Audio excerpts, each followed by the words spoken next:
Welcome to the class, children. So in this video, நம்ம வந்து root two is not rational number அப்படின்றத proof பண்ணுவோம். இது ஒரு முக்கியமான தியரம், இது ஒரு முக்கியமான ப்ரூஃப் ஆக்சுவலாக.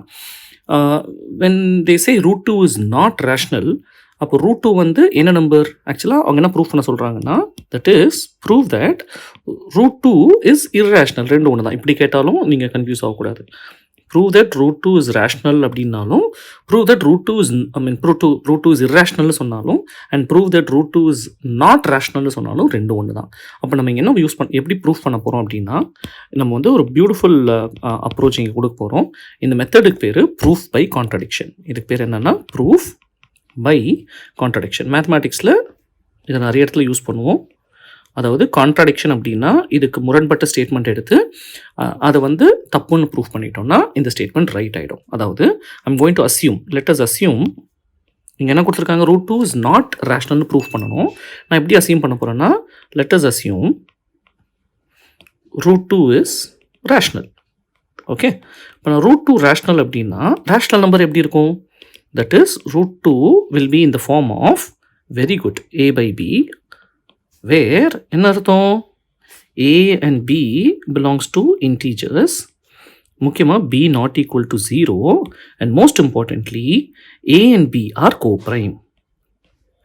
simplified versionல எடுத்துக்கிறேன், a and b are co-prime. co-primeனா என்ன அர்த்தங்கன்னா, co-primeனா the GCD is 1ன்னு அர்த்தம்.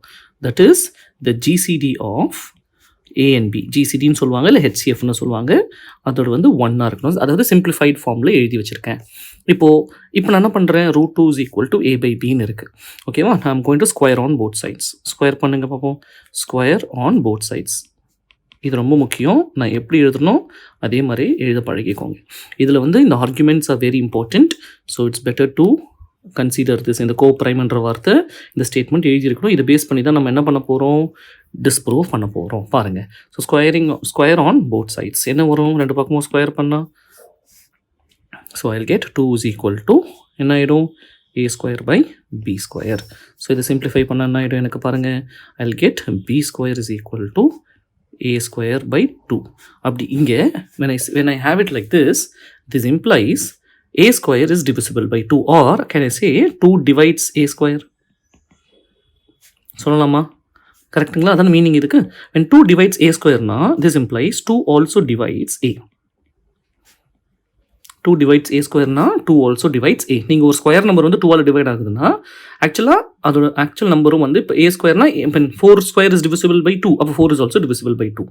6 square is divisible by 2, 36 is divisible by 2, அப்போ 6 இஸ் ஆல்சோ டிவிசிபிள் பை 2, இல்லைங்களா? when I say 2 is divisible, 2 divides a, I can say this implies a will be a multiple of 2. அப்போ எப்படி எழுதலாம், 2p அப்படின்னு எழுதலாமா?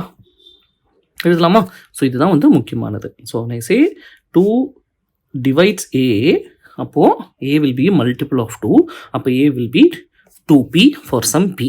ஓகேவா, நான் என்ன பண்ணுறேன், இது எடுத்துகிட்டு போயிட்டு I'm going to use this, இங்கே நான் ஸ்டார்னு வச்சுருக்கேன் இல்லையா, so I'm going to take this as 1 and I'm going to take this as 2, using 2 in 1. எழுதலாமா? எழுதுங்க பார்ப்போம். ஸோ using 2 in 1 என்ன ஆகும் பாருங்கள், I'm saying using 2 in 1 we get, நமக்கு என்ன கிடைக்கும் எழுதுங்க, 2 is equal to a இருக்கு பதிலாக என்ன பண்ண போகிறேன், 2p போட போகிறேன். அப்போ 2p whole square divided by b square. அப்போ இதை சிம்பிளிஃபை பண்ண என்ன ஆகிடும், 2, அப்போ இங்கே b ஸ்கொயர் இப்படி வந்துடும். அப்போ b square is equal to 4p square by 2, which means I get what, children? b square is equal to எனக்கு என்ன ஆகிடும், எக்ஸாக்ட்லி 2p ஸ்கொயர். அப்போ இதுலேருந்து என்ன எழுதலாம், p square is equal to b square by 2ன்னு எழுதலாம் இல்லையா? ஸோ அப்போது விச் மீன்ஸ் என்ன அர்த்தம், 2 divides, இங்கே பார்த்தீங்கன்னா 2 divides b ஸ்கொயர். அப்போ 2 divides b ஸ்கொயர்னா டெஃபினட்டாக 2 ஆல்சோ டிவைட்ஸ் என்னது, b. அதே ஆர்குமெண்ட். அப்போது கண்டிப்பாக என்ன சொல்லலாம், b will be a multiple of 2, அப்போது some 2qன்னு இருக்குமா? இப்போது இதில் பார்த்தீங்கன்னா நான் 3ன்னு எடுத்துக்கிறேன். from 2 and 3 what will be the GCD of 2 and a and b? பாருங்கள், இரண்டுத்துக்கும் இங்கேயும் 2 இருக்குது, இதுலேயும் 2 இருக்குது. அப்போ இதோட GCD என்ன ஆகிடும், 2ன்னு ஆகிடுமா? பாருங்கள், from 2 and 3, இங்கே பாருங்கள், from 2 and 3 எனக்கு என்ன எடுத்து பாருங்கள், GCD of A and B. Open, I can write it like this. Let me write it like this. GCD of A comma B is actually 2, which contradicts our assumption. ஏன்? because நம்ம assumption என்ன எடுத்திருக்கோம்? GCD of AB வந்து 1ன்னு எடுத்திருக்கோம் இல்லைங்களா? இங்கே நம்ம GCD of AB வந்து 1ன்னு எடுத்ததுனால which contradicts our assumption. Which contradicts our assumption.